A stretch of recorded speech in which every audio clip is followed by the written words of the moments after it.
আজ সকালেই আমাদের বাড়িতে সবুদা এসেছে। সবুদা এখন কিন্তু মাঝে মাঝে আসে। পুলিশের চাকরিতে তার নাকি খুব ব্যস্ততা। মাঝে মধ্যে নীলুদার সঙ্গে ফোনে কথা হয়, এইটুকু আমি জানি। তবে আজ অনেক দিন পর সকাল সকাল সবুদা যখন বাড়িতে এসেছিল তখনই বুঝতে পেরেছিলাম কোনো একটা ব্যাপার আছে। এদিকে কলেজের পরীক্ষার জন্য আমি পড়াশোনায় ব্যস্ত। সকাল সকাল উঠে সাহেবের হাতের চা খেয়ে পড়তে বসেছিলাম নিজের ঘরে। এমন সময় এসে সাহেব খবরটা দিল, ছোটবাবু, পাশের ঘরে ওই পুলিশবাবু এসেছে আর সকাল সকাল বড়বাবুর সঙ্গে কি যেন কথা বলছে। সাহেব আমাদের বাড়ির সর্বক্ষণের কাজের লোক, তবে নীলুদা তাকে কাজের লোক ঠিক মনে করে না। সাহেব এই বাড়িতে অনেক দিন ধরেই আছে, তাই আমাদের পরিবারেরই একজন লোক হয়ে গেছে। আমি নীলুদার সামনে মাঝে মাঝে সাহেবদা বলে থাকলেও আমার কিন্তু তাকে সাহেব বলতে ভালো লাগে। আর সে যে কোনো কাউকেই একটা বাবু বসিয়ে তারপর বলে। আমি বললাম, কি বলছিস, কখন এসেছে? আরে এই তো কিছুক্ষণ আগে হলো আমি এলাম। তোমার ঘরের দিকে আসার সময় বড়বাবু দেখে বলে দিল তোমায় যেন কিছু না বলি। তাহলে তুই আমায় এসে বললি কেন? সাহেব মিটমিট হাসছে আর বলছে, আমি তো জানি পুলিশবাবু চলে গেলে যখন তুমি শুনতে পাবে বড়বাবুর কথায় আমি তোমাকে কিছু বলিনি, তখন তুমি রাগ করবে। তাই তোমায় আগে আগেই বলে দিলাম। ওরা এখনো ওই ঘরে বসেই কথা বলছে। এরপরে আর পড়াশোনায় মন দেওয়া গেল না। এতক্ষণ এসেছে, আমায় আগে কেন বলেনি? আর যখন বলেনি তাহলে আবার এখন বলার কি দরকার ছিল? তাই সাহেব চলে যাওয়ার পর আমি উসখুস করতে লাগলাম। একটু পরে কি মনে হতে ঘর থেকে বেরিয়ে পাশের ঘরে মানে নীলুদার ঘরের দেওয়ালের কাছে দাঁড়িয়ে চুপ করে শোনার চেষ্টা করতে লাগলাম ভেতরে কি কথা হচ্ছে। একটুক্ষণ দাঁড়িয়ে থাকার পরেই শুনতে পেলাম নীলুদা বলছে, মৃতদেহটা তাহলে গাড়িতে এলো কি করে? যদি ওই ভদ্রলোক গাড়িটা নিয়ে বাইরে না বেরিয়েই থাকেন তাহলে? ভদ্রলোক জানাচ্ছেন তিনি এই গাড়িটাকে প্রায় অনেক দিন হয়ে গেল কোথাও বাইরে বার করেননি।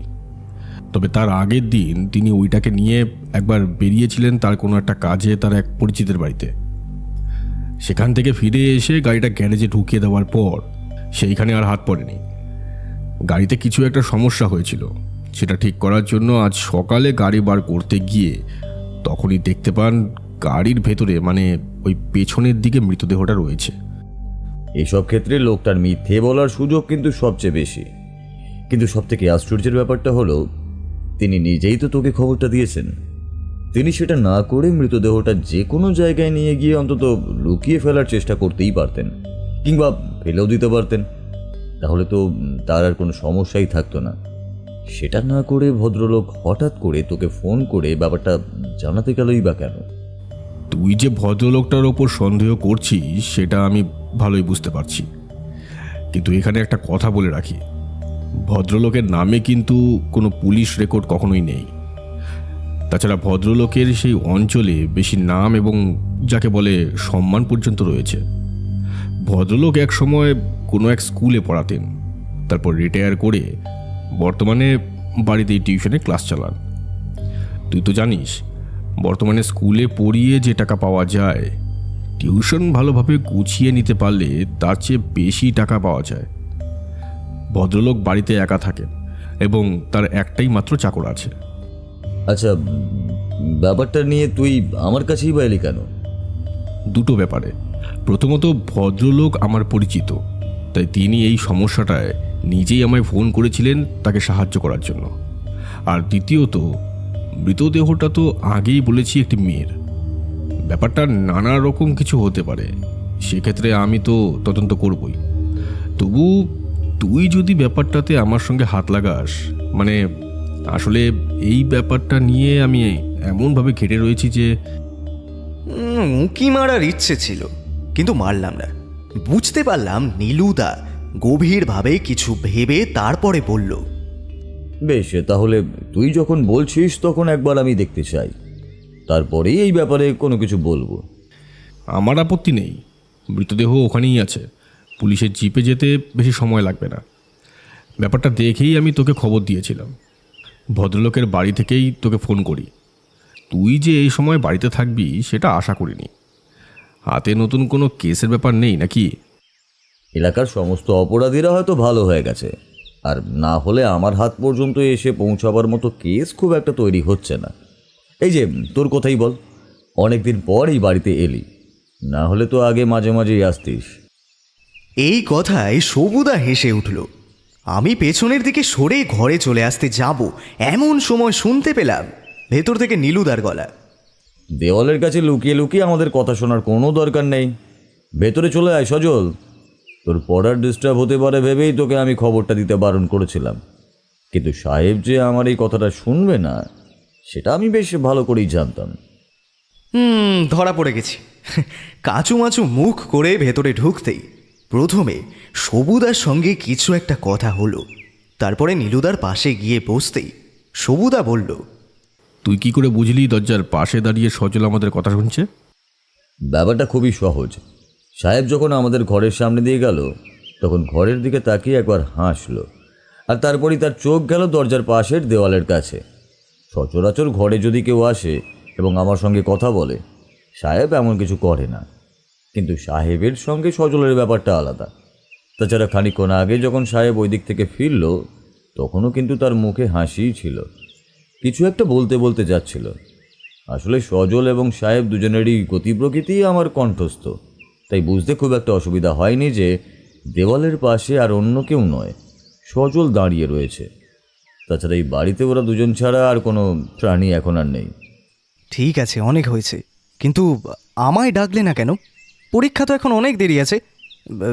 কেসের ব্যাপারে শুনতে আমিও তো ভালোবাসি, বলো। কেন ডাকেনি আমি বলছি। আসলে ব্যাপারটা একটু অন্যরকম। একটা মৃতদেহ পাওয়া গেছে অমিয় হালদার বলে একজনের গাড়িতে, কিন্তু ভদ্রলোক বলছেন সে ব্যাপারে তিনি কোনো কিছুই জানেন না। গাড়িটাকে প্রায় 2 দিনের ওপরে তিনি বার করেননি, আর সেইটা নিয়েই আমি এখানে এসেছিলাম। কিন্তু তোর পরীক্ষা চলছে, তাই এ সময় তোকে বিরক্ত করতে আমি নিজেই চাই না।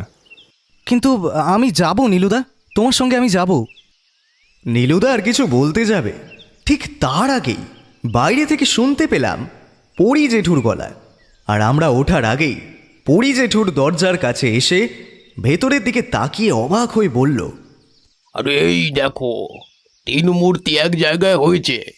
তার মানে বিষয়টা বেশ জটিল, কি তাই তো? ভালো সময় এসে পড়েছি। এখান দিয়ে যাচ্ছিলাম, ভাবলাম তোমাদের সঙ্গে একবার দেখাটা করেই যাই। কি ব্যাপার বলো তো? ব্যাপার কিছু নয় পরীক্ষিতবাবু, একটা খুনের ব্যাপারে নীলুর কাছে সাহায্যের জন্য এসেছিলাম। আপনি এসেছেন যখন ভালোই হয়েছে, তাহলে বেরিয়ে পড়া যাক। দেরি করা কিন্তু ঠিক হবে না। পরি জেঠু একটু বসতেই আমি আর নীলুদা চটপট পোশাক বদলে নিলাম। তারপরে বেরিয়ে পড়লাম পুলিশের জিপে।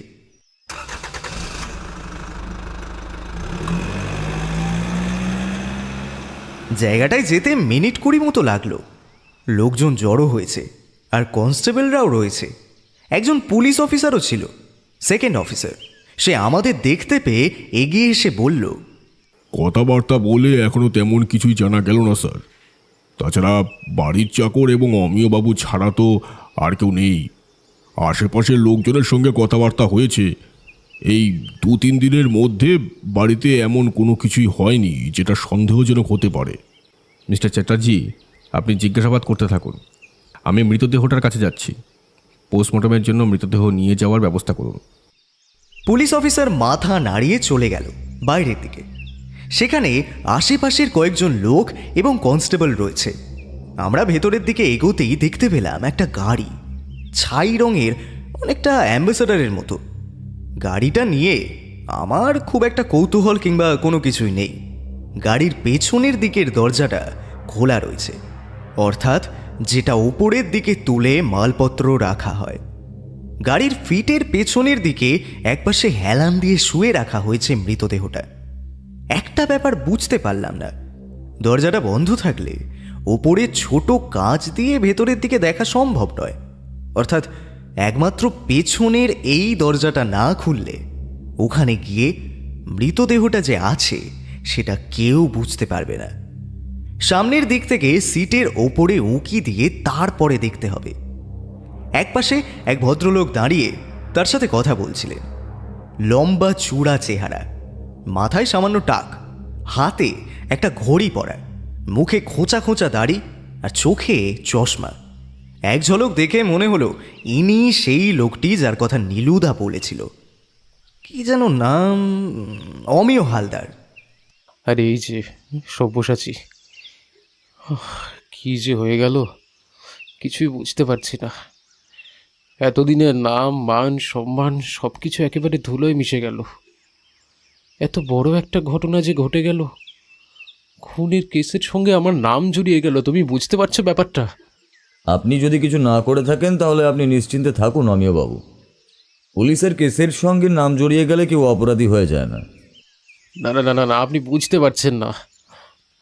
তদন্ত হবে, আমি নিরপরাধ প্রমাণ হব, তাতে অনেকটা সময় লাগবে। ততদিন পর্যন্ত আশেপাশের লোকেদের কাছে আমার নামটা কোথায় যাবে বলুন তো? উফ, মানুষ ভালো জিনিস চট করে ভুলে যায়, কিন্তু খারাপটা চট করে ভুলতে পারে না। এটা মানুষের একটা স্বভাব। দেখুন, আপনার এই ব্যাপারটা তদন্ত করার জন্যই পুলিশের তরফ থেকে আমি এসেছি। নমস্কার, আমার নাম নীলোৎপল চক্রবর্তী। এ হলো আমার ভাইপো সজল, আর উনি হলেন প্রাক্তন দারোগা পরীক্ষিত বন্দ্যোপাধ্যায়। পরি জেঠুকে কিন্তু দেখলাম অমিয়বাবুর দিকে অবাক হয়ে তাকিয়ে রয়েছে। তারপর হঠাৎ একসময় বলে ওঠে, আরে অমিও নাকি? অমিয়বাবু দেখলাম অবাক হয়ে তাকিয়ে রয়েছেন পরি জেঠুর দিকে। তারপরে বললেন, আরে পরীক্ষিতবাবু, আপনি? কতদিন পরে আপনার সঙ্গে দেখা। অমিও, তাই ভাবি চেনা চেনা লাগছে, কিন্তু কিছুতেই ধরতে পারছিলাম না। আপনাকে তো চেনাই যায় না, তখন আর এখনের মধ্যে কত পার্থক্য। হ্যাঁ, কিন্তু আপনি মানে এইখানে কিভাবে? আমি তো এসেছিলাম অপরাধী ধরতে। এই সব্যসাচী নীলুকে বলছিল যে এত সব হয়েছে, আর আমিও সেই সময় নীলুর বাড়িতে গিয়ে উপস্থিত হয়েছি। কিন্তু ব্যাপারটা কি হয়েছে বলো তো? অমিয়বাবুর চোখে মুখে একটা হতাশা ফুটে উঠল। তিনি এতক্ষণ বোধহয় কোনোভাবে দাঁড়িয়েছিলেন, এবার থাকতে না পেরে সামনের দেওয়ালটা ধরে বসে পড়লেন। বললেন, আর কি বলবো পরীক্ষিতবাবু, এমন যে একটা সমস্যার মধ্যে পড়েছি। আপনাকে দেখে না বড় ভালো লাগছে আমার।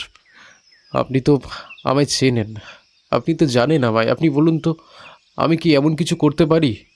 হক কথা, তোমায় তো আর আমি আজ থেকে চিনি না, সেই কতদিন ধরেই চিনি। কিন্তু ব্যাপারটা আসলে কি হয়েছে বলো তো? এই দেখো, নীলু, সব্যসাচী সকলেই আমার পরিচিত। যদি কোনো সমস্যা হয়ে থাকে তাহলে ওরা ঠিক তোমায় সাহায্য করবে। কিন্তু পুলিশের ব্যাপার তো বুঝতেই পারছো, স্বার্থপর প্রমাণ অনেক কিছুই প্রয়োজন। ব্যাপারটা আমাদের একটু খুলে বলো তো। সবুদা মৃতদেহ পোস্টমর্টমের জন্য নিয়ে যাওয়ার জন্য তাড়া দিচ্ছিল, তাই নীলুদা ভালো করে মৃতদেহটা দেখল। একটি মেয়ের মৃতদেহ, পরনে পাতলা একটা চুড়িদার, ওড়না নেই, নিচের দিকে সাদা রঙের একটা লেগিংস প্যান্ট, দুটো চোখ খোলা, বিস্তারিত মুখ ফুলে উঠেছে, গলার কাছে দড়ির একটা দাগ স্পষ্ট হয়ে রয়েছে। তারপরে বোধহয় দড়ি কিংবা বাঁধা থেকে গলায় পেঁচিয়ে তারপরে খুন করা হয়েছে। তাছাড়া শরীরে আর কোনো আঘাতের চিহ্ন মাত্র নেই। নীলুদা ভালো করে মৃতদেহটা দেখে নিয়ে বলল, পোস্টমর্টমের জন্য পাঠিয়ে দে। মনে হচ্ছে গলার ওই ফাঁসটাই খুনের জন্য দায়ী। বাকি প্রশ্ন রিপোর্ট আসার পরে জানা যাবে। এখন বরং অমিয়বাবুর সঙ্গে গিয়ে আসল ব্যাপারটা তার কাছ থেকে শোনা যাক। সবুদার কথায় পুলিশ অফিসার মিস্টার চ্যাটার্জি পোস্টমর্টমের ব্যবস্থা করতে শুরু করে দিলেন।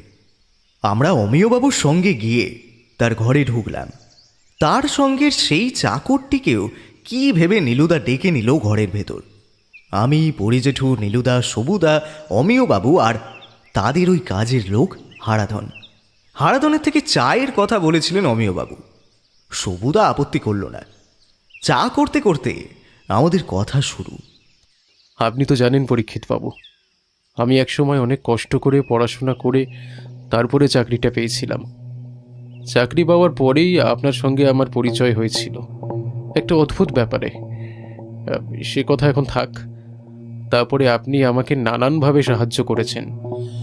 এমনকি এইখানে যে বাড়িটা, এটাও আপনি আমায় যোগাযোগ করে দিয়েছিলেন। সে কথা এখন হয়তো ভুলে গেছেন আপনি, কিন্তু আমার পরিষ্কার মনে আছে। সেসব কথা এখন আর বলছি না। যেটা আসল কথা সেটা হলো, চাকরিটা ছেড়ে দিয়েছি বেশ কয়েক বছর হলো। আসলে স্কুল কর্তৃপক্ষের সঙ্গে আমার খুব একটা মিল হচ্ছিল না। আপনি তো জানেন, ছেলে মেয়েদের পড়াশোনাকে আমি খুব বেশি গুরুত্ব দিই। এখনকার সময় স্কুলে পড়াশোনার উপরে খুব বেশি গুরুত্ব না দিয়ে নানান ধরনের বিষয় দেখা হয়। এসব ভেতরকার ব্যাপার আমার মোটেই ভালো লাগছিল না। তাই আগে ভাগেই চাকরিটা ছেড়ে দিলাম। বাড়িতে টিউশনি করাই, সকালে বিকালে সন্ধেবেলায় ব্যাচ পড়াই। তাতে আমার একার সংসার আর আমার কাজের লোক হারাধন দুজনের ভালোই চলে যায়। 3 দিন আগে আমার এক দুঃসম্পর্কের ভাইয়ের বাড়িতে গিয়েছিলাম, বসন্তপুরে। সেখানে একটা অনুষ্ঠানে উপলক্ষে যাওয়া। আমার সঙ্গে হারাধন ছিল। আমি যেখানেই যাই হারাধনকে সঙ্গে করে নিয়েই যাই। এই বয়সেও গাড়িটা আমিই চালাই। এখান থেকে বসন্তপুর গাড়িতে প্রায় ঘন্টাখানেক সময় লাগে। আমরা গিয়েছিলাম বিকেলের দিকে। সন্ধ্যা এবং রাতটা সেখানেই থাকি, এবং পরদিন সকালে মানে ভোরবেলায় সেখান থেকে বেরিয়ে আসি। আসার পর গাড়িটা আমি গ্যারেজে তুলে দিয়েছিলাম, আর বের করার দরকার হয়নি। তবে আসার সময় গাড়ির টায়ারে কিছু একটা সমস্যা হয়েছিল।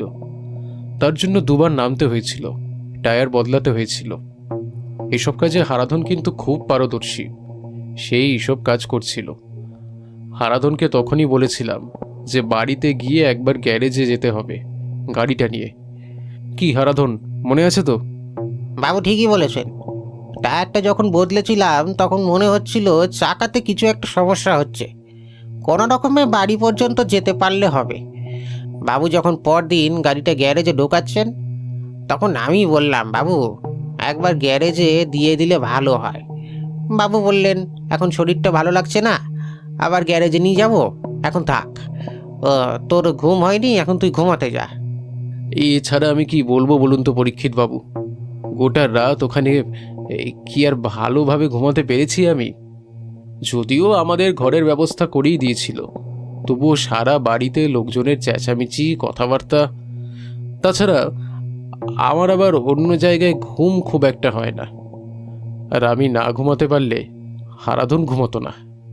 অমিয়বাবুর মুখে এই প্রথম হাসি দেখতে পেলাম। হারাধন কিন্তু হাসল না। এবার নীলুদা বলল, আচ্ছা, আপনি মৃতদেহটা কখন দেখতে পেলেন? আজকে সকালে হারাধনের কথাতেই গাড়িটা বার করেছিলাম গ্যারেজে নিয়ে যাওয়ার জন্য। এদিকে একটু পরেই ছেলেমেয়েরা পড়তে চলে আসবে। গাড়িটা বের করার আগে কি মনে হতে গাড়ির পিছনের তালাটা খুললাম। গাড়ির পেছনের দিকে ওইখানে নোংরা জমে যায়। এই নোংরা গাড়ি গ্যারেজে দিতে আমার সবসময় ভালো লাগে না। মানে বাইরে নোংরা আবর্জনা হলে তাও ঠিক আছে, কিন্তু গাড়ির ভেতরে কিছু থাকলে সেটা। তাই খুলতে গিয়ে দেখতে পেলাম ওই ওই মেয়েটাকে। আর সঙ্গে সঙ্গে আমি তো ভয়তে চিৎকার করে পিছিয়ে গেছি। আমার দেখুন হাট দুর্বল। এমন একটা ব্যাপারে মানে আলাদাই তো পরিস্থিতি। আর বাবুর চিৎকার শুনে এসে দেখি কি না এই অবস্থা। আশেপাশে বাড়িঘর রয়েছে, অনেকেই চিৎকার শুনে ছুটে এসেছিল। তার উপরে এমন একটা মেয়ের মৃতদেহ দেখে সবাই তো অবাক হয়ে গেল। তারপরেই তো তাড়াহুড়ো করে বাবু পুলিশে খবর দেয়। আমি যখন এসেছি ততক্ষণে মৃতদেহতে কেউ হাত দেয়নি, অন্তত অমিয়বাবু যেটা বলেছে সেই হিসাবে। তার মানে মৃতদেহের গায়ে হাতের ছাপ পাওয়া গেলেও পাওয়া যেতে পারে, কিন্তু গলায় দড়ির দাগ থাকলেও আশেপাশে কোথাও দড়ি কিংবা ওই জাতীয় কোনো কিছু নিশ্চিত পাওয়া যায়নি। না, এবার কেসটা যে কোথা থেকে শুরু করব সেটাই তো বুঝতে পারছি না। এই মেয়েটার ব্যাপারে খোঁজ খবর নিতে হবে। পোস্টমর্টেম রিপোর্ট যখন চলে আসবে তখন মেয়েটার ব্যাপারে থানাতে খোঁজ খবর পাঠিয়ে দেব। আমায় একটা কথা বলুন তো অমিয়বাবু, আপনি আপনার ওই ভাইয়ের বাড়ি থেকে সোজা গাড়ি নিয়ে বাড়িতে চলে এসেছিলেন সকালের দিকে, আর সেই সময়ের মধ্যে আপনি কি কোথাও দাঁড়িয়েছিলেন? রাস্তায় দাঁড়িয়েছিলাম, কিন্তু সেই সময় বাইরে থেকে কেউ মৃতদেহ তুলে দেবে এমন সুযোগ কিন্তু ছিল না। ওখান থেকে বের হওয়ার সময় কিংবা এখানে এসে গাড়ির পেছনের দিকটা পরীক্ষা করে দেখেছিলেন একবার?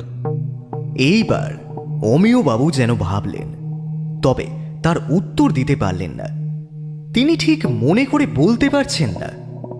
তবে হারাধন জানালো, ওখান থেকে বেরোবার সময় কিংবা এখানে এসে গাড়ির পেছনের তালাটা খুলে দেখা হয়নি। নীলুদার মুখে গভীর একটা চিন্তার ছাপ। কিছুক্ষণ চুপ করে থেকে সে বলল, তবু একটা কাজ কর, বসন্তপুরে যেখানে অমিয়বাবু গাড়ি নিয়ে গিয়েছিলেন সেখানকার থানায় একবার খোঁজ নিয়ে দেখ সেই এলাকা থেকে কোনো মেয়ে নিরুদ্দেশ হয়েছে কিনা। বাকিটা আশা করি সেখান থেকেই আমাদের দেখতে হবে। আমরা উঠে পড়লাম। আসার আগে অমিয়বাবু বললেন, আপনার কথায় এখন মনে পড়েছে। দেখুন, আপনি তো বিখ্যাত গোয়েন্দা, আমার ব্যাপারটা একটু দেখুন না। যত তাড়াতাড়ি আমায় নির্দোষ প্রমাণ করতে পারেন ততই ভালো। একবার যদি বদনাম হয়ে যায় তাহলে বুঝতেই পারছেন তো, ছাত্রছাত্রী পড়িয়ে খাই। একবার যদি চাকরির কাজটা ঝুলে যায় তাহলে তো। নীলুদা তাকে আশ্বস্ত করে সেখান থেকে সোজা ফিরে এলো। আমরা পুলিশের জিপে করে সোজা বাড়িতে এসে পৌঁছালাম। পরি জেঠুর কি একটা কাজ ছিল, তাই তিনি বেরিয়ে গেলেন। সবুদাও থানায় চলে গেল। আমি আমার পড়ার ঘরে এসেছি। নীলুদা দেখলাম চুপ করে বসে আছে। বললাম, কি ভাবছো বলো তো? মৃতদেহটা গাড়িতে কখন তুলে দেওয়া হয়েছে, তাই তো? একদম ঠিক বলেছিস। তোর বুদ্ধি একটু একটু করে যে খুলতে শুরু করেছে তা কখনোই অস্বীকার করা যায় না। কিন্তু মৃতদেহটা গাড়িতে তুলে দেওয়ার দুটো মাত্র সুযোগ রয়েছে। প্রথমত যেখানে গাড়ি দাঁড়িয়েছিল সেইখানে, আর দ্বিতীয়ত গাড়িটা রাতের বেলা অমিয়বাবুর সেই দূর সম্পর্কের ভাইয়ের বাড়িতে যেখানে ছিল সেইখানে। কিন্তু ভোরবেলায় গাড়িতে তুলে দেওয়াটা সহজ ব্যাপার নয়। তার মানে একটাই রাস্তা আছে ওই বাড়িতে। নীলুদার কথাটা যে মিথ্যে নয় সেটা আমিও বুঝতে পারছিলাম। কিন্তু যদি সেটাই হয় তাহলে অপরাধীকে খুঁজে বার করা তো সহজ হবে। কথাটা বললাম না। আমি আমার ঘরে চলে গেলাম।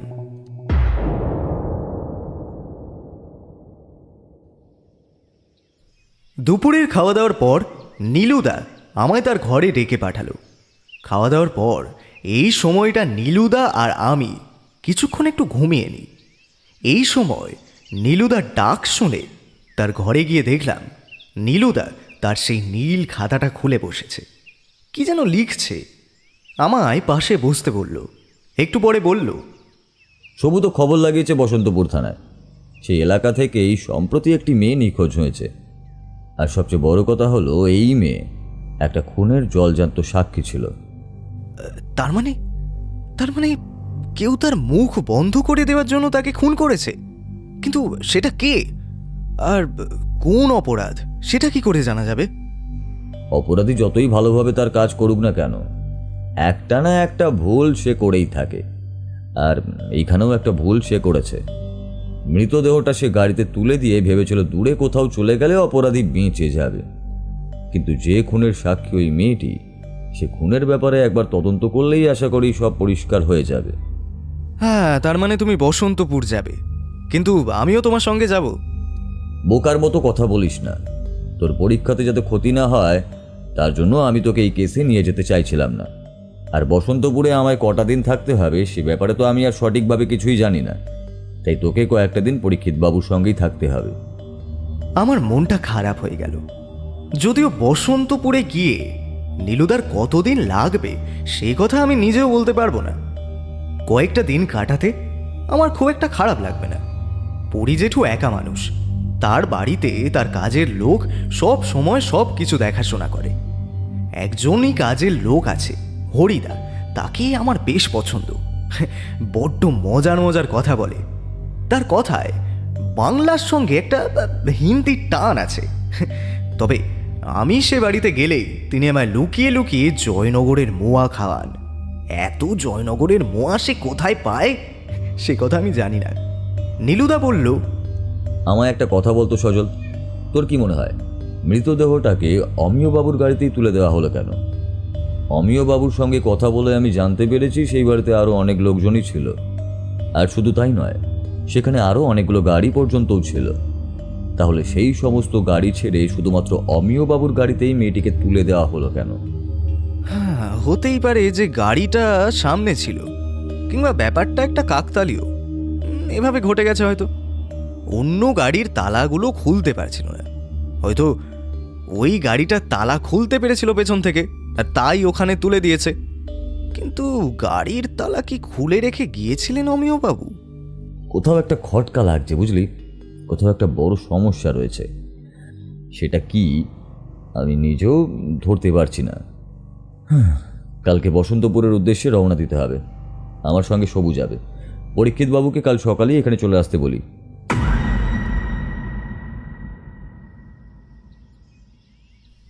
পরদিন সকালে পরি জেঠু এবং সবুদা দুজনেই এসে পৌঁছালো। নীলুদাও তৈরি হয়ে গেছে। আমার মনটা একটু খারাপ লাগছিল, আবার ভালো লাগছিল পরি জেঠু এখানে থাকবে। তার সঙ্গে থাকা মানে নানা সময় গল্পগুজব করে কাটবে। তিনি পড়াশোনা করার ব্যাপারে কিন্তু বেশ স্ট্রিক্ট। পড়ার সময় পড়া ছাড়া অন্য কিছু একদম নয়। তাছাড়া পরি জেঠু আমাদের বাড়িতে থাকতেও ভালোবাসে, এটুকু জানি। পরি জেঠু বললেন, হরিকে ঘরে একা রেখে এলাম। এখন ব্যাটা সারাদিন খাবে আর ঘুমোবে। এত যে ঘুমোতে পারে! একবার ওকে বাড়িতে রেখে কোথায় যেন গিয়েছিলুম দুদিনের জন্য। কি একটা কারণে সেদিন রাতের বেলা ফিরে আসতে হয়েছে আবার।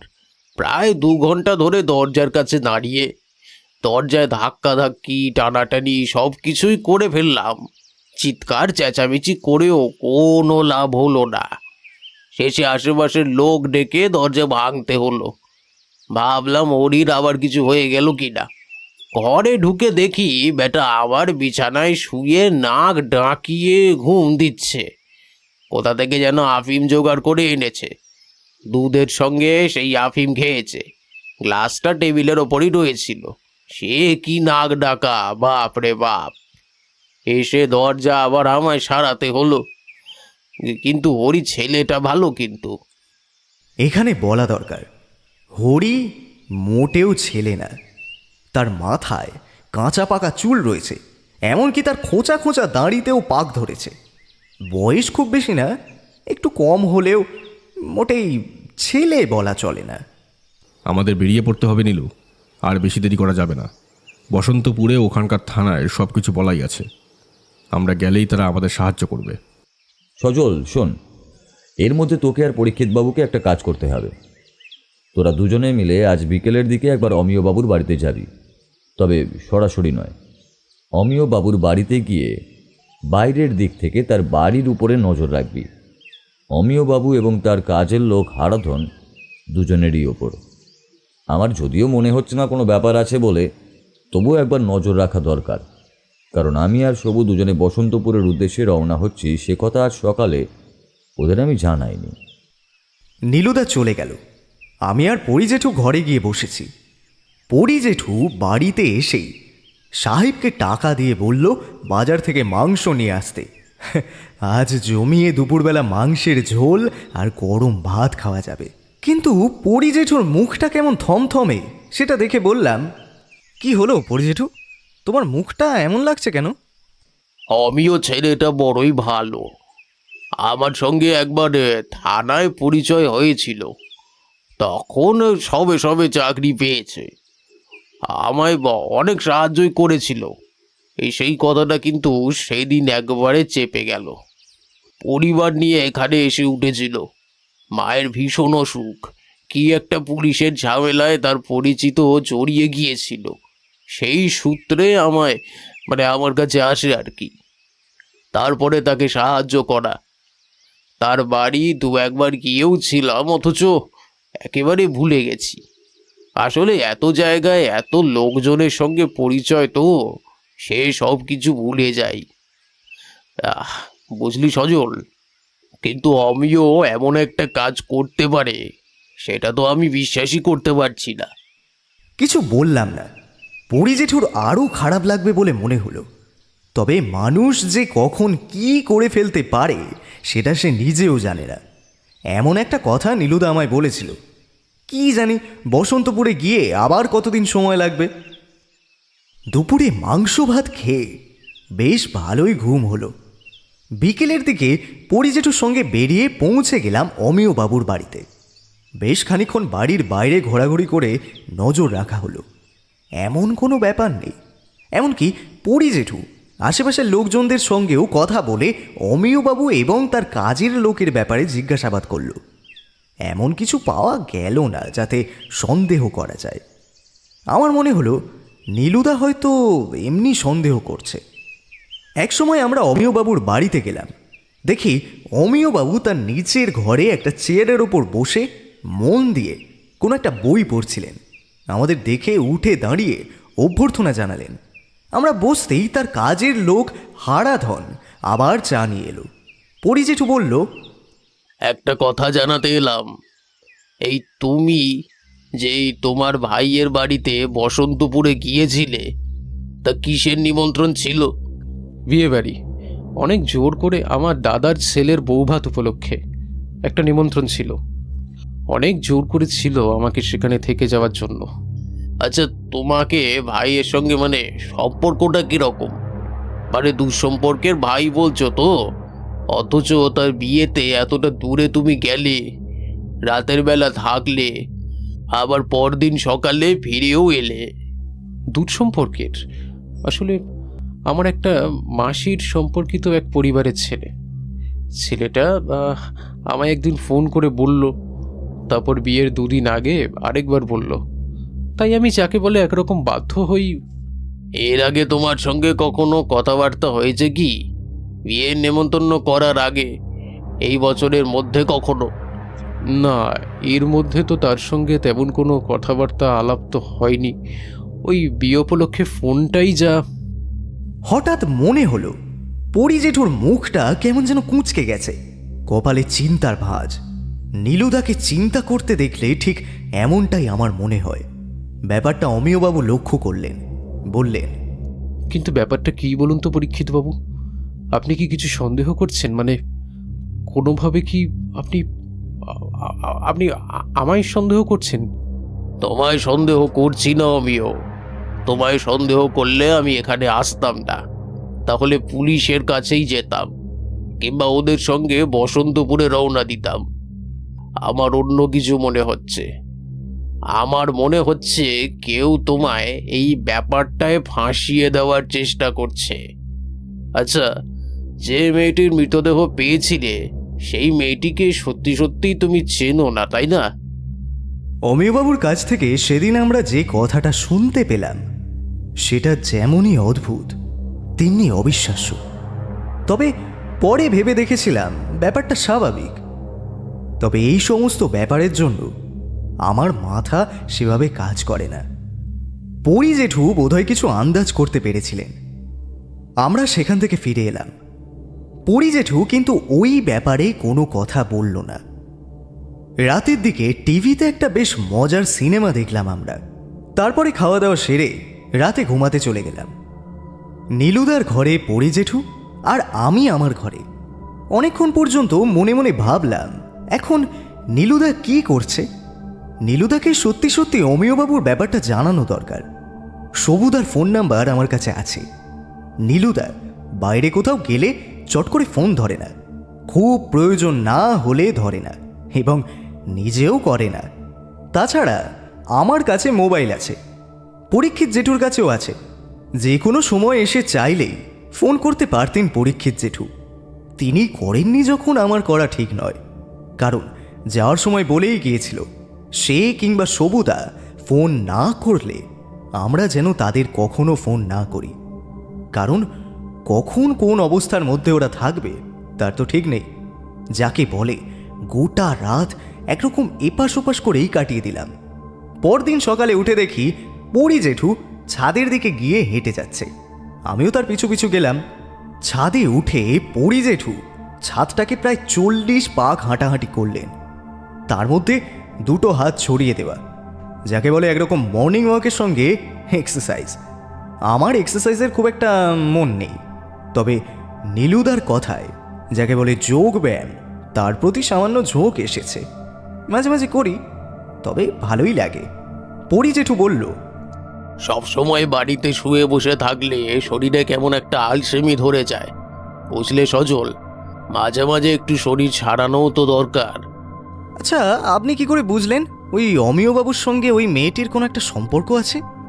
আমি ওকে অনেক দিন ধরেই চিনি, সেই কথা তোমায় আমি আগেই বলেছি। আমি ওর ব্যাপারে একটা খবরও শুনেছিলাম, আর সেটার জন্যই দুয়ে দুয়ে চার করতে পারলাম। তবে মেয়েটাকে যে অমিয় চেনে সে কথা আমার প্রথমে মনে হয়নি। যাকে বলে হাওয়ায় তীর মেরেছিলাম, এটা গিয়ে ঠিক জায়গা মতোই লাগলো। কারণ মৃতদেহটার দিকে অমিয় যতবার তাকাচ্ছিল ততবার তার মধ্যে একটা অদ্ভুত ব্যাপার লক্ষ্য করছিলাম। অবাক হলাম। পরি জেঠু পুলিশের দারোগা ছিলেন, তার চোখ এড়িয়ে যাওয়া সহজ ব্যাপার নয়। কিন্তু আমার চোখ দিয়ে গেছে ব্যাপারটা। নীলুদাও কি কিছু সন্দেহ করেছিল? তার জন্যই কি আমাদের অমিয়বাবুর ওপর নজর রাখতে বলেছিল? সাথে দাঁড়িয়ে অনেকক্ষণ কেসের ব্যাপারে কথা হলো। তবে নীলুদা না ফেরা পর্যন্ত কোনো কিছুই বুঝতে পারবো না। এভাবে 3টে দিন কেটে গেল। তৃতীয় দিন রাতের বেলা নীলুদার ফোনটা এলো পরি জেঠুর ফোনে। পরি জেঠুর সঙ্গে কথা বলার পর আমায় দিল। সজল, কাল সকালেই ফিরছি। আজকে রাতেই ফিরতে পারতাম, কিন্তু একটা ব্যাপারের জন্য এখানে থেকে যেতে হচ্ছে। অপরাধী ধরা পড়েছে। অপরাধী নিজেই সব কিছু স্বীকার করেছে। তবে যেমনটা ভেবেছিলাম তেমন কিছু ব্যাপার ঘটেনি। কাল ফিরে সব কিছু জানাচ্ছি। আমারও একটা কথা আছে নীলুদা, এই অমিয়বাবুকে নিয়ে। বসন্তপুরের যে মেয়েটি মারা গেছে সেই মেয়েটিকে অমিয়বাবু চিনতেন। শুধু চিনতেন না, সেই মেয়েটির মাকে অমিয়বাবু খুব ভালোভাবেই একসময় চিনতেন। এই কথাটাই বলবি তো? আমি এই কথাটাই বলবো, সেটা তুমি জানলে কি করে নীলুদা? অমিয়বাবুর ওপরে নজর রাখতে বলেছিলাম ওই একটাই কারণে। মৃতদেহটার দিকে অমিয়বাবুর তাকানোর দৃষ্টিটা আমার বেশ অন্যরকমই লাগছিল। যে কোনো মৃতদেহ দেখে মানুষের এতটা ভয় পাওয়ার কথা নয় যতটা ভয় তিনি পেয়েছিলেন। তাছাড়া আশেপাশের লোকেদের সঙ্গে কথা বলার সময় একটা ব্যাপার আমি লক্ষ্য করেছিলাম, যেটা হারাদন আমাদের বলে। ওই মেয়েটার নাম অমিয়বাবুও জানতেন। চিৎকার করার সময় তিনি ওই নামটাও উচ্চারণ করেছিলেন চিৎকার করেই। আর ওই মেয়েটার নাম ছিল সীমা চক্রবর্তী।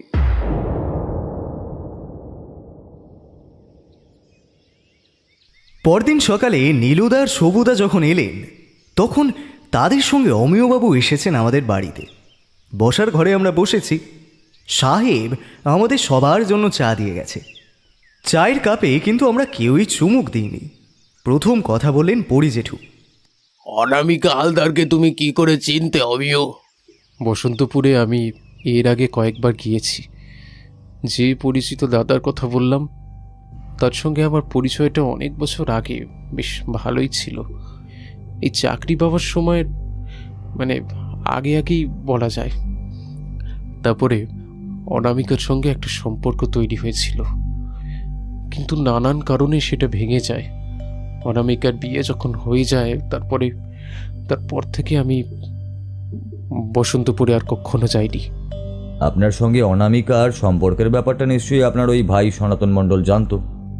জানতো, কিন্তু সে কখনোই পছন্দ করতো না। তাছাড়া অনামিকার বাড়ির লোকেরা ব্যাপারটাকে ভালো চোখে দেখতো না, তাই তো তাড়াহুড়ো করে তারা বিয়েটা দিয়ে দিয়েছিল। যেদিন আপনি আপনার ভাইয়ের ফোনটা পেলেন এবং তার ছেলের বিয়ের জন্য আপনাকে নিমন্ত্রণ করলো, তখনও কি আপনার অনামিকার কথা একবারও মনে হয়নি? হয়েছিল। বসন্তপুর থেকে সনাতনের কথা শুনেই আমার অনামিকার কথা মনে পড়ে, কিন্তু সেসব অনেক বছর আগেকার কথা। এসব কথা মনে করে কি আর লাভ?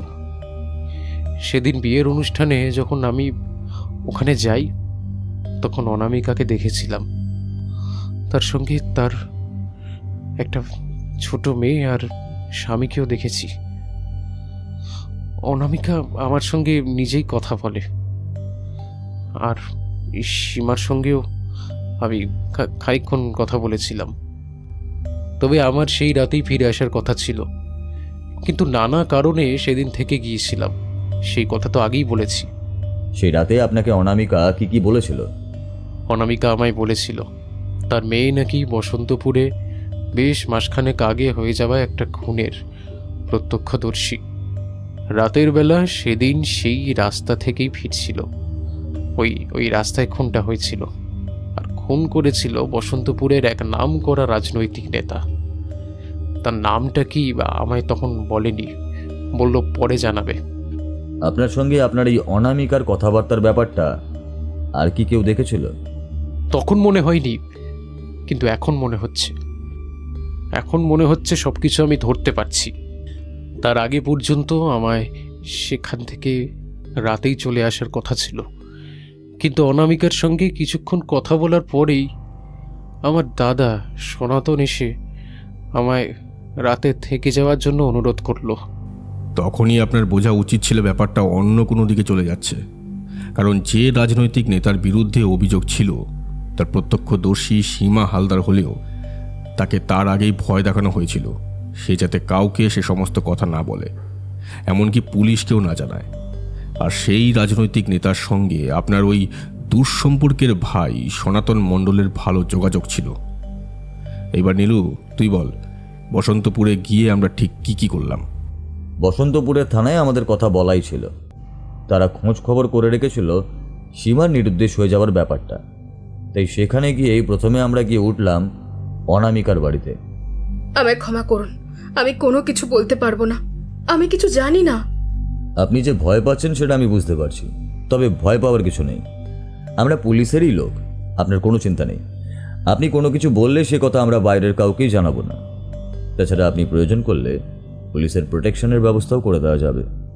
মিথ্যে কথা বলছেন, পুলিশ ওদের কেনা চাকর। পুলিশের কাছেই তো আমরা গিয়েছিলাম যেদিন বসন্তপুরে ওই লোকটা খুন হলো। ওই লোকটা বসন্তপুরে আমাদের নেতার সমস্ত খারাপ কাজের বিরুদ্ধে লড়াই করত, প্রতিবাদ করত, সমস্ত কথা বলতো। আর তাই রাতের অন্ধকারে ওই নেতার লোকেরা মিলে ওকে রাস্তায় কুপিয়ে মারল।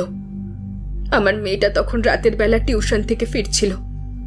ঝামেলা দেখে সে একটা দোকানের আড়ালে লুকিয়ে পড়ে, আর সেখান থেকে বসেই ও সবকিছু দেখেছিল। লোকটা ভালো ছিল স্যার, ও আমাদের মতন সাধারণ মানুষদের জন্য ভাবতো, আমাদের জন্য করত। আজকে 2 বছর হয়ে গেল সীমার বাবা বিছানায় পড়ে আছে অসুস্থ হয়ে। প্রত্যেক মাসে অনেক টাকার ওষুধ খায়। চাকরিটা ছিল তাই কিছু টাকা প্রত্যেক মাসে পাওয়া যায়। তাছাড়া জমানো টাকা আর আমাদের পুরনো বাড়িটা বিক্রি করে কোনো রকমে তার চিকিৎসা চালাচ্ছিলাম। মেয়েটার মুখের দিকে তাকিয়ে দেখেছিলাম এতদিন, এখন কি করব বলুন তো? দেখুন, আপনার মেয়েকে যারা খুন করেছে তাদের সবার শাস্তি হবে, কিন্তু আপনি সাহায্য না করলে তো আমরা কিছুই করতে পারবো না। আমি আপনাকে বলছি, ওই সনাতন মণ্ডলী এই কাজ করেছে। ওই সনাতন মণ্ডল আমার মেয়েকে ডেকে নিয়ে গিয়েছিল, আমি দেখেছি। এখানকার পুলিশ সব ওদের কেনা, আমাদের কোনো পুলিশ সাহায্য করবে না। আপনাকে আমি কথা দিচ্ছি, ওই সনাতন মণ্ডলের হাত যদি এর মধ্যে থাকে তাহলে এত সহজে সে ছাড়া পাবে না। তাছাড়া আরও একটা কথা বলি আপনাকে, আমরা অমিয় বাবুর কাছ থেকেই আসছি। আশা করি অমিয় বাবুকে আপনি চেনেন। তবে ক্ষমা করবেন অমিয় বাবু, আপনার কথাটা আমাকে বলতেই হয়েছিল, কারণ সেখানে গিয়ে আপনার এবং অনামিকার ব্যাপারে 2-1টা কথা আমি শুনেছিলাম আপনার ওই ভাইয়ের বাড়িতেই। প্রথমে অনামিকার বাড়িতে যাওয়ার আগে সেখানেও একবার ঘুরে গিয়েছিলাম। সেখানেই আপনার কথা জিজ্ঞাসা করে ওই বাড়ির একজন স্ত্রীলোক কথাটা বলেছিল, তবে সেটাকে আমি ঠিক জানি না। তিনি আমায় এটাও বলেছিলেন যে কথাটা বাইরের কাউকে বলতে না। অনামিকা আমায় সব কিছু বলেছিল, কিন্তু আমি ওকে বলেছিলাম যে কোনো সময় কোনো সমস্যা হলে আমার কাছে আসতে, আমি সমস্ত রকম সাহায্য করব। দেখুন, আমি তো একা মানুষ, হারাদন ছাড়া আমার সাথে আর কেউ নেই। তাছাড়া টাকা পয়সা খানিকটা জমানো আমারও আছে। যদি কিছুটা সাহায্য অনামিকাকে করতে পারি তাতে তো ক্ষতি কিছু নেই। দরকারে এমন অবস্থায় মানুষ হয়েও তো পাশে দাঁড়ানো দরকার। ঠিক এই কথাগুলোই আমি অনামিকাকে বলেছিলাম আপনার ব্যাপারে, আর তাতেই তিনি আমাদেরকে সাহায্য করলেন। তিনি জানালেন সেদিন সনাতন মণ্ডল সীমাকে একবার ডেকে নিয়ে গিয়েছিল, তারপর থেকে আর তাকে খুঁজে পাওয়া যায়নি। কিন্তু সেদিন রাতেই রাজনৈতিক দলের লোকেরা অনামিকাকে ভয় দেখিয়েছিল যাতে মেয়েকে খুঁজতে যেতে না, এমনকি যদি সে কাউকে বলে তাহলে মেয়ের মতো সে নিজেও নিরুদ্দেশ হয়ে যাবে। আমরা সেখান থেকে সোজা গিয়ে পৌঁছলাম ওই যে লোকটি খুন হয়েছিল এর আগে ওই রাস্তাতেই, তার বাড়িতে। তার বাড়ির লোকেদের সঙ্গেও কথাবার্তা বলে জানতে পারলাম এখানকার রাজনৈতিক নেতা বলরাম মণ্ডল এসব কিছুর পেছনে রয়েছে, কিন্তু হাতে কোনো প্রমাণ নেই। 2 দিন ধরে প্রায় খুঁজে খুঁজে সেদিন ওই বিয়ে বাড়িতে থাকা লোকেদের সঙ্গে কথাবার্তা বলে এমন কেউ আছে যে দেখেছিল সনাতন মণ্ডলের সঙ্গে শেষবার সীমাকে যেতে। তাকে খুঁজে বার করতে গেলাম, আর সেটা করতে গিয়ে খুঁজে পাওয়া গেল আরেকজনকে, যে গোটা ব্যাপারটাই দেখেছে। নীলুদার কথায় আমরা সবাই নড়ে চড়ে বসলাম। পরি জেঠু বলল, গোটা ব্যাপারটা দেখেছিলে মানে? সনাতন মণ্ডল এক কাজে 2 কাজ করতে চেয়েছিল। সে যেই দেখেছিল অমিয়বাবুর সঙ্গে অনামিকা এবং তার মেয়ে কথা বলছে, তখনই তার সন্দেহ হয়েছিল যে খুনের ব্যাপারে সে হয়তো তাকে কিছু বলে দেবে। তাই জোর করে অমিয়বাবুকে এখানে আটকে রাখার চেষ্টা করেছে রাতের বেলা। তাই একটু পরেই সুযোগ বুঝে সীমাকে সরিয়ে নিয়ে গিয়ে তাকে খুন করে আর তার গাড়ির পেছনে তুলে দেয়। এবার যদি মৃতদেহটা তার গাড়ির কাছ থেকে পাওয়া যায়, তাহলে তদন্ত করতে গেলে প্রথমেই জানা যাবে অনামিকার সঙ্গে অমিয়বাবুর একটা সম্পর্ক ছিল। বর্তমানে অনামিকার পরিবারের অবস্থা এমন যে সেক্ষেত্রে অমিয়বাবু যে কোনো কিছুই করতে পারে। তার মেয়েকে সরিয়ে ফেলে তাকে সাহায্য করার নামে তার কাছাকাছি আসারও চেষ্টা করতে পারে। বলরাম মণ্ডল এবং সনাতন মণ্ডল খেলাটা বেশ ভালোই খেলেছিল, কিন্তু তারা বুঝতে পারেনি সনাতন মণ্ডল এবং তার সবচেয়ে কাছের লোক রঘুবীর যখন বাড়ির গ্যারেজের কাছে গাড়ির জায়গায় সীমাকে মেরে তার মৃতদেহটা ওই গাড়ির পেছনে তুলে দিয়েছিল, তখন পাশের গাড়িতে থাকা এক ড্রাইভারের ঘুম ভেঙে সমস্ত ব্যাপারটাই সে দেখতে পেয়েছিল। কিন্তু সে এত ভয় পেয়ে যায় যে এই কথাটা কাউকেই বলে না। আমরা সেখানকার সমস্ত লোক এবং ড্রাইভারদের আলাদা আলাদা করে জেরা করার সময় সেই ড্রাইভার মুখ থেকে কথাটা বলে ফেলে। তারপর অনামিকা এবং সেই ড্রাইভারের জবানবন্দি শুনে সনাতন মণ্ডলকে চেপে ধরতেই সে কিন্তু সব কিছুই স্বীকার করে বসে। সে বলরাম মণ্ডলের, যাকে বলে আর কি, চামচা মাত্র। সে বলরাম মণ্ডলের কথা মতোই কাজগুলো করেছিল, কিন্তু চাপের মুখে পড়ে সে সব কথাই স্বীকার করে নেয়। আমি কিছু করিনি। আমি কেন সীমাকে মারতে যাব? সীমার সঙ্গে তো আমার কোনো শত্রুতা নেই। সবই এখানকার থানার পুলিশদের যোগাযোগে আমরা জানতে পেরেছি। বলরাম মণ্ডল এইবারের ভোটে আপনাকে টিকিট দেওয়ার কথা বলেছে, আর সে ব্যাপারটা এই 2-1 দিনের মধ্যেই পার্টি অফিস থেকে চারপাশে ছড়িয়ে পড়েছে। হঠাৎ করে এমন কি কাজ আপনি তার জন্য করে দিলেন যে তার জন্য সে আপনাকে টিকিট পর্যন্ত দিতে রাজি হলো? বলরাম বাবু আমায় ভালোবাসে। তাছাড়া আমাদের বসন্তপুরে এসে অনেক কাজ সে করেছে, তাই আর কি। তাছাড়া আর কোনো ব্যাপার নেই স্যার। বলরাম মণ্ডলের মতন লোকেরা কিন্তু খুব বেশি দিন কারোর ভালো সহ্য করতে পারে না সনাতনবাবু। আজকে সে ওই লোকটিকে খুন করেছে, কালকে প্রয়োজন হলে আপনাকেও খুন করতে পারে। আর আমি জানি আপনি শুধুমাত্র বলরাম মণ্ডলের কথাতেই কাজটা করেছেন। তাছাড়া অমিয়বাবুর গাড়ির পেছনে সীমার মৃতদেহ তোলার সময় সীমার মৃতদেহের সঙ্গে আমরা এমন একটা জিনিস পেয়েছি যেটা কিন্তু প্রমাণ করে দেয় যে তাকে পিছন থেকে গলা টিপে আপনিই খুন করেছিলেন, কারণ আপনার হাতের ছাপ কিন্তু তার গলাতে পাওয়া যায়। হতেই পারে না। এখন আর সেসব কথা বলে কাজ নেই। আপাতত মনে আছে আপনার বাড়িতে গিয়ে আমরা কিছুক্ষণ ছিলাম, সেখান থেকেই আপনার হাতের ছাপ কিন্তু আমরা জোগাড়ও করেছি। 2 হাতের ছাপ একবার মিলে গেলেই যে আপনি কাজটা করেছেন সেটা পরিষ্কার প্রমাণিত। আমি বলছি তো আমি কিছু করিনি, আমি তাকে মারিনি। ঠিক আছে, সমস্যা নেই। তাহলে এবার আমাদের অন্য পথ ধরতে হবে। আপনাদের বাড়ির লোকেদের জেরা করতে হবে, তাদেরকে থানায় তুলে আনতে হবে। এইভাবে ঘন্টার পর ঘন্টা বসিয়ে জেরা করতে হবে। হাতের ছাপ যদি একবার মিলে যায়, তাহলে ফাঁসির দড়ি পর্যন্ত আপনাকে নিয়ে যেতে পারবো। আপনি যদি আমাদের সাহায্য না করেন, বলছি তো আমি কাজটা করিনি, কারণ সীমাকে গলা চেপে নয়, তার ওড়না দিয়ে গলায় জড়িয়ে রঘুবীর খুন করে। অমিয়বাবু ফ্যাকাশে চোখে তাকিয়ে রইলেন কিছুক্ষণ। আমরা চুপ করে রইলাম। একটু পরে পরি জেঠু বলে উঠল, তার মানে এখন সবাই ধরা পড়েছে, তাই তো? সনাতন মণ্ডলের জবানবন্দিতে বলরাম মণ্ডল যে সীমা এবং আগের ওই লোক জয়ন্ত বসুকে খুন করার পেছনে রয়েছে তা জানা গেছে। বলরাম মণ্ডল এবং তার লোকেদের গ্রেফতারও করা হয়েছে, কিন্তু তাদেরকে আদালত পর্যন্ত নিয়ে যাওয়া যাবে কিনা তা বলতে পারছি না। কেন?